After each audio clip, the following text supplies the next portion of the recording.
Hello everyone, my name's Cureton, Senior Journalist for XR Today, and we're bringing you the latest and greatest in the XR, VR, and AR industry. So today we have on Mr. Urho Konttori, founder of Varjo Technologies. They're one of the top providers of XR headsets and solutions in the world, and they're based in Helsinki, Finland. Thanks so much for joining us today, Mr. Urho. Yeah, pleasure. Thanks for having me. Okay. Great. So we've got a lot to talk about today. So we've got some new solutions in the make, and these come on the heels of Varjo's most recent event and product launch. So that's where you had the Urho headset and the teleport solution. So we'll look forward to covering that in greater detail shortly. So we'll go ahead. Let's talk a little bit about what's happening in Varjo these days. Can you tell us some general information about Varjo's newest solution, the Virtual Reality Cloud, and how does it compare to current Metaverse solutions in the market? Yeah, absolutely. So we announced last summer that Varjo is working on something called Varjo Reality Cloud. And it's going to be transformative for the way that computing is done in the future overall, how the VR and mixed reality headsets will be operated, and enabling the infinite compute power of the cloud at any headset out there. Now, of course,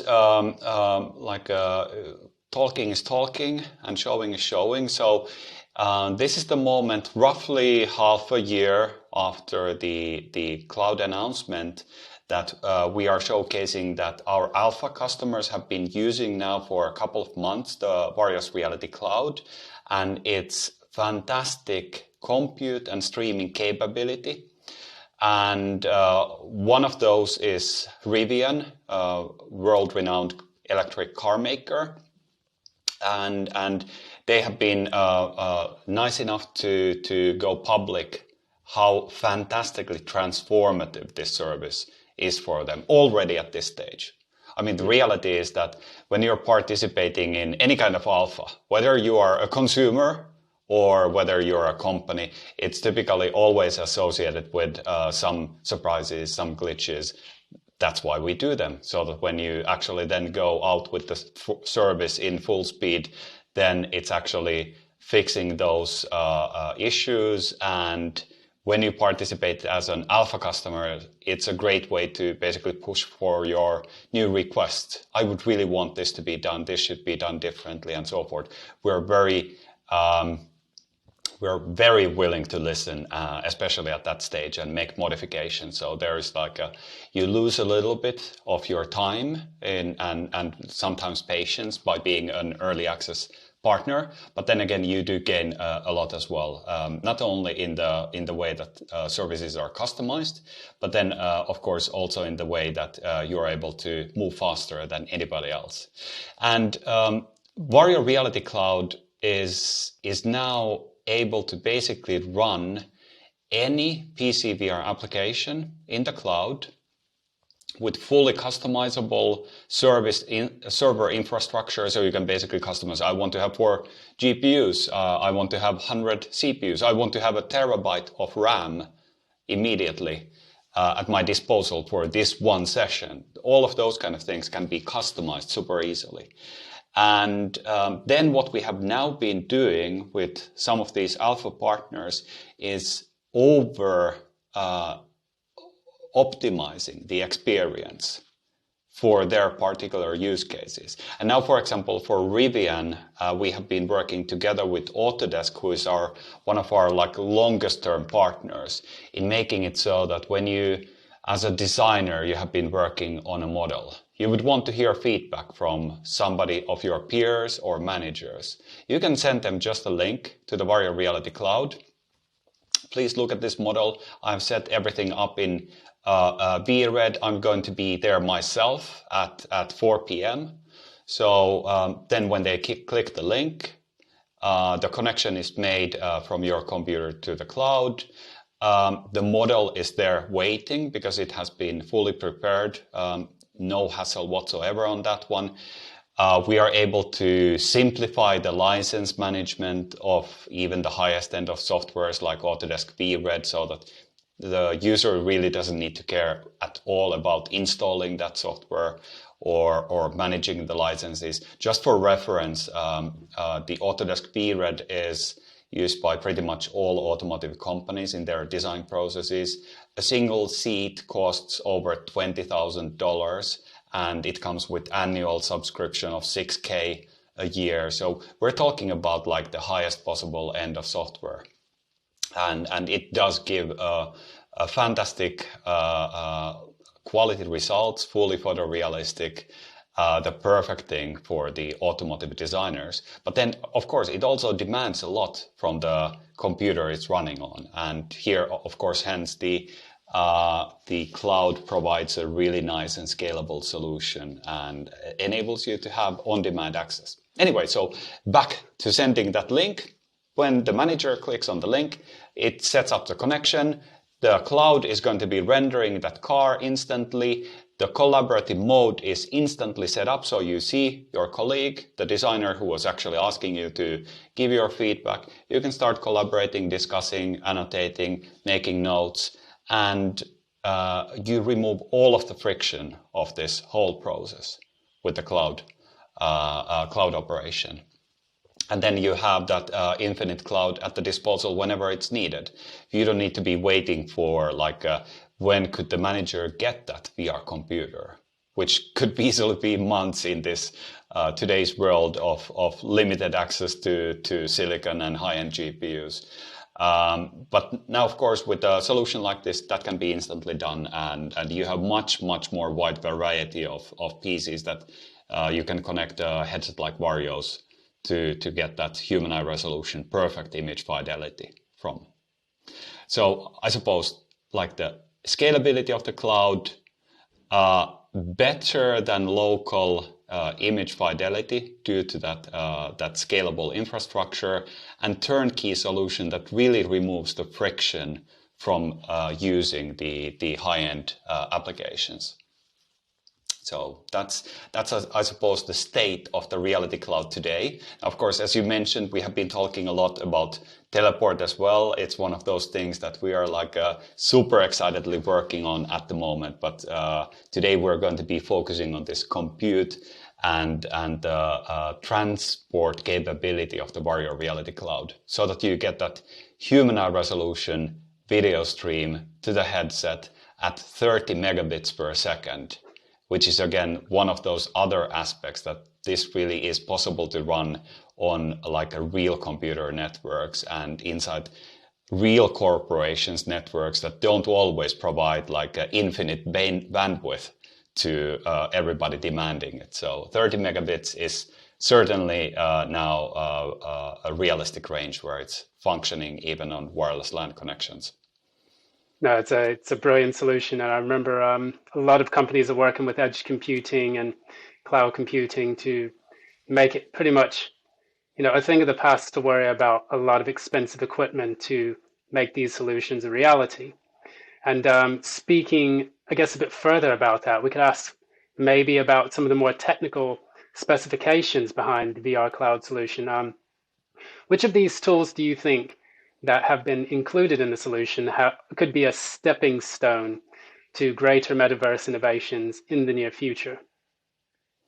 Yeah, I think like overall, this is like not talking about only what we're doing at Varjo, but I think the cloud compute is interesting, interesting part of the metaverse that has so far been slightly skipped in the consumer domain. So when you consider, for example, NVIDIA's Omniverse, which is a distributed GPU computing platform, where they're basically NVIDIA is envisioning that you're able to run full world simulations for AIs. You're able to do real-time ray tracing for design workflows, and again doing this in a like a highly scalable metaverse, which is why they call it Omniverse.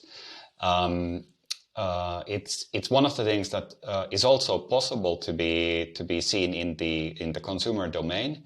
And the key difference between running something like a full metaverse instancing in the cloud with the rendering as well is that then for every single user who gets that rendered stream of the metaverse, their computing has like almost infinite data bandwidth to the other nodes in the network. So typically, for example, multiplayer games are limited to like 20 users at a time, and in some cases like Fortnite, you're able to have 100 people on the same island at the same time, but not in the same scene at the same time, which is due to that whenever you have any kind of interactions happening with the people, their places in the world, the movements, you need to be synchronizing those things with all those 100 people simultaneously.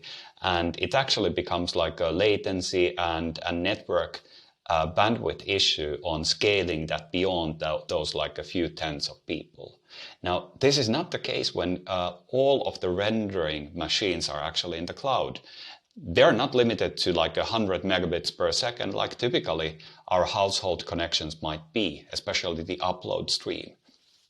They're running at gigabytes per second, like gigabits, tens of gigabits easily, but even tens of gigabytes in some of the cases. So you're able to create a much more scalable and interactive and real-time metaverse if you would actually be having like a cloud-hosted rendering also for the like consumer use cases. I think it's one of those like interesting aspects to look in the future, how the metaverse is overall going to be growing. We have some gaming companies looking into like a cloud predominant infrastructure models. I think mainframe industries comes to my mind instantly on that one, but there are many others as well. I could certainly see that at some point the metaverse could actually be running it more so in the way that the compute is done on the cloud rather than on the client devices themselves.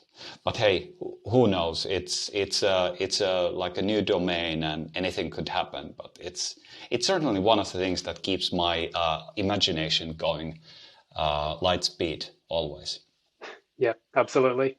And when we follow the headlines, we always find something new, some new solution, some new method of building the metaverse, and we find that it's just going, like you said, at light speed. And only time will tell, how things will develop in the future, which is something I say to everyone, because it could pivot at any particular moment. Yeah. Now, going back to Varjo, and we talk about some of the new solutions that were developed, like the X3, the VR3, the Aero headset, which was recently released at the product launch. Could you tell us like some of the interesting use cases, either in the past or in potential future scenarios that you could use the Reality Cloud and it would really benefit people? Sure. So the Reality Cloud in this rendering solution, it's really one of the key things enabling scalability in the organizations. As today you are basically limited that anybody who needs to use immersive technologies in the like a high-end domain, they need to purchase really high-end computers, keep those updated, and so forth. So the cloud rendering enables much lower level of computer need required to drive the headsets. You can have an ordinary laptop connected to the headset and then have the cloud do the actual heavy lifting. It also means that for deploying data, you only deploy once to the cloud, and every single user of that data gets instantly the access to the latest models, datasets, or applications centrally managed. Is super easy when you actually have only one place to manage.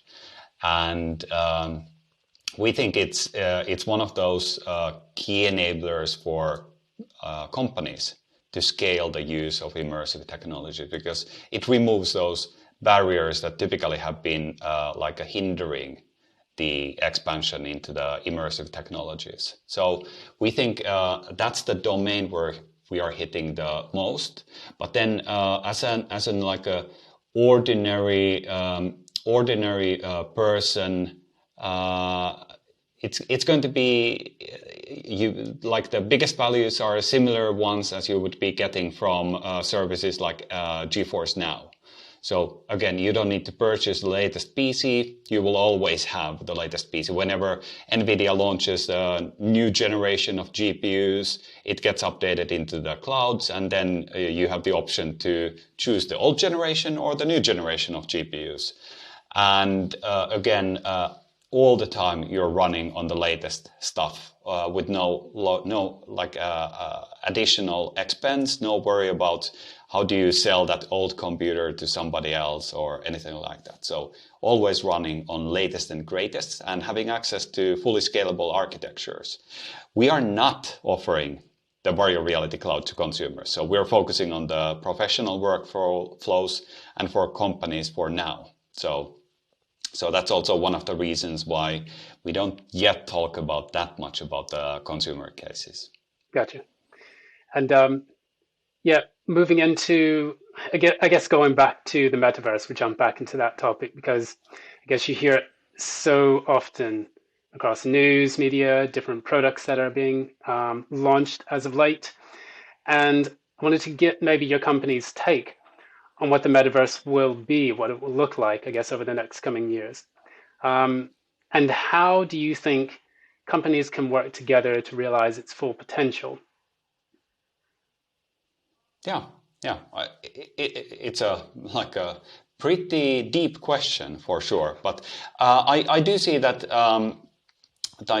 we should consider metaverse as the singular, as you pointed out as well. So like the internet, there are no internets. It's a singular thing which enables really like a deep connectivity between all of the services. Yet at the same time, you still have like a secret walled gardens inside. Like it shouldn't be so that you're able to access the latest secret data from US military or from the car companies' dirty secrets or whatever. All of those things will be accessible and linkable. But then, of course, still security needs to be placed in there.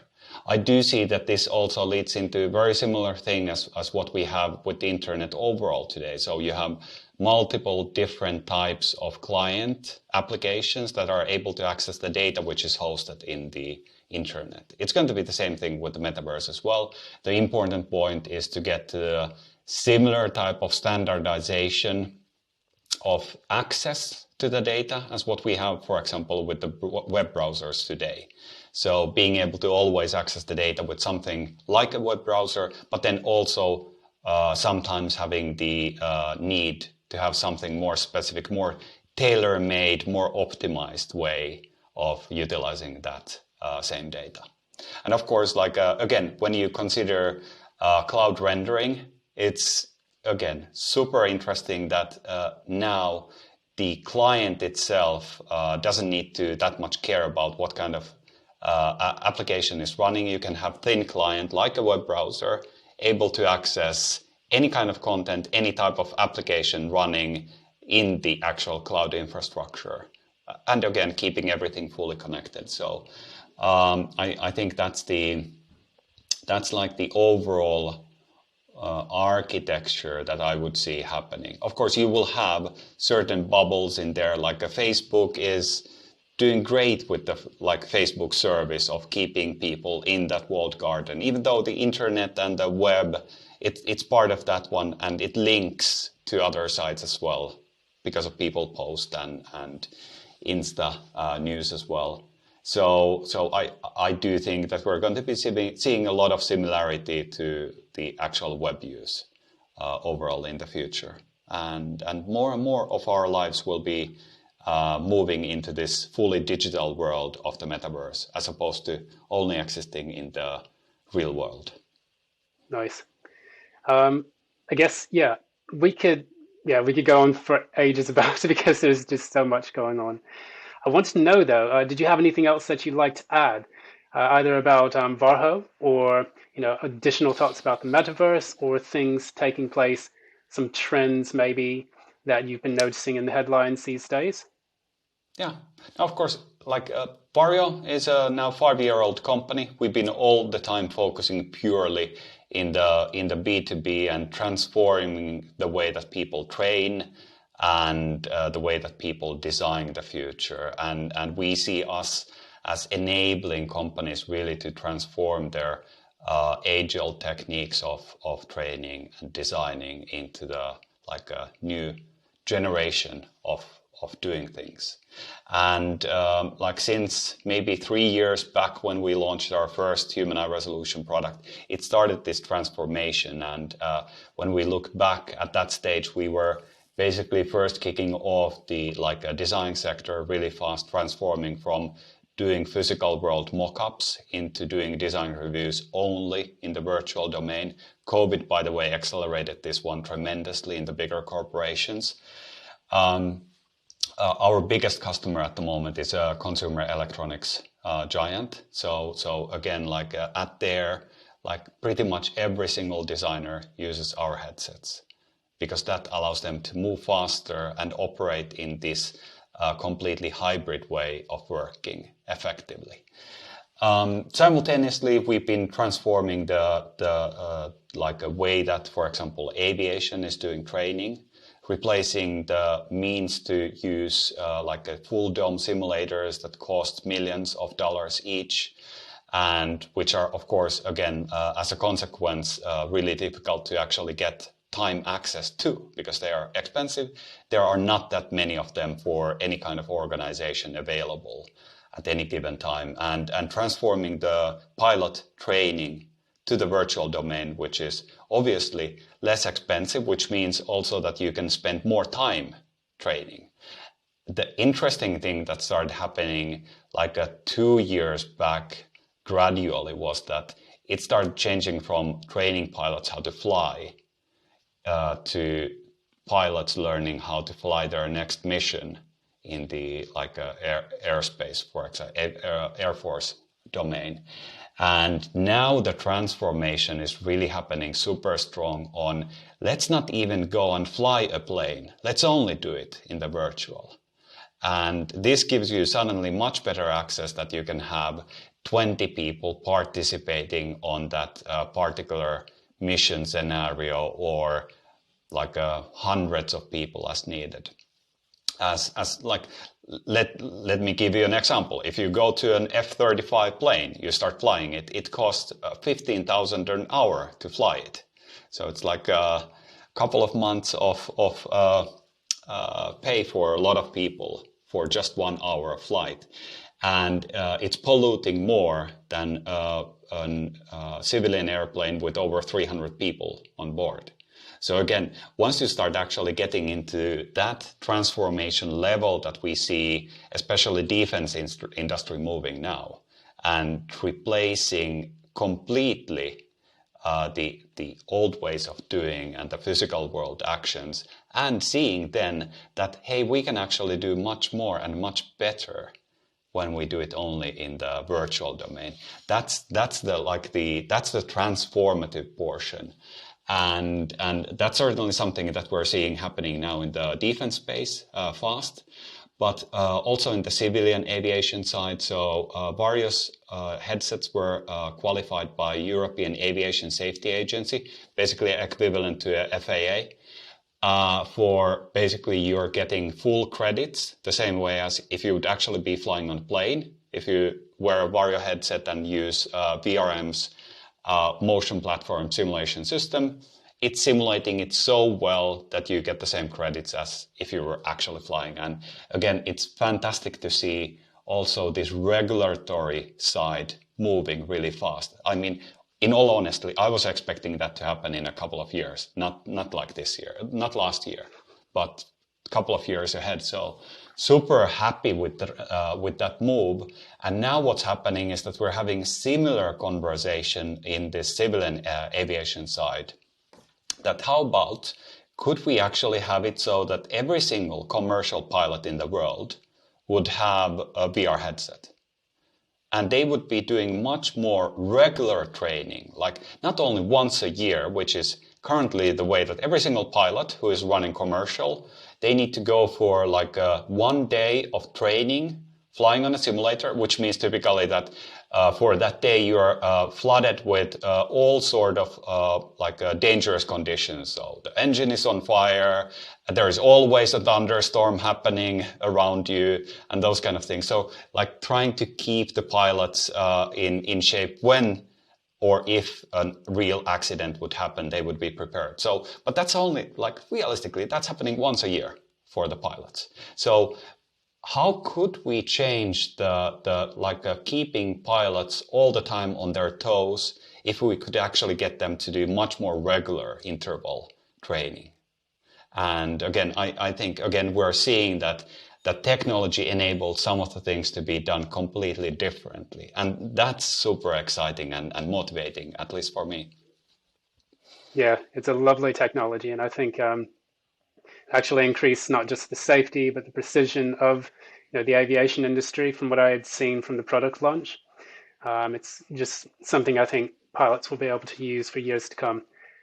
And so, yeah, I guess Yeah. we'll see how it goes. And not only these professional pilots, but now, of course, at the same time, we're seeing that, for example, Varjo Aero that we launched in October last year is our first consumer offering. So now consumers get to have access to the same kind of fidelity as the professional pilots do. So Varjo Aero has also been qualified by European Aviation Safety Agency for exactly the same training. So it's something that you get access to the best technology in the world by purchasing the Aero. So great opportunity. And also, of course, works with any PCVR experiences, any PCVR applications you might have. They are just so much better with Aero, no compatibility issues. Nice. Well, yeah, I guess that wraps up the conversation, but it was such a great pleasure to speak with you today. And so we really, really thank you for taking the time to come out to speak to us. Thanks, Demond. Yeah, and all the best. So once again, that was Mr. Urho Konttori, I hope I pronounced that right again, founder of Varjo Technologies. So many thanks again. Wishing you all the best, and look forward to future interviews and future products. Thank you. Okay. Goodbye. Right. And if you guys enjoyed today's conversation, please like, share, and subscribe to our content so that you can always be kept in the loop. Feel free to spread the word on our conversations with the XR News hashtag on Twitter, LinkedIn, and Facebook. So once again, this is Demond Cureton from XR Today. Thanks so much for joining us, and have a lovely day. Cheers, and all the best.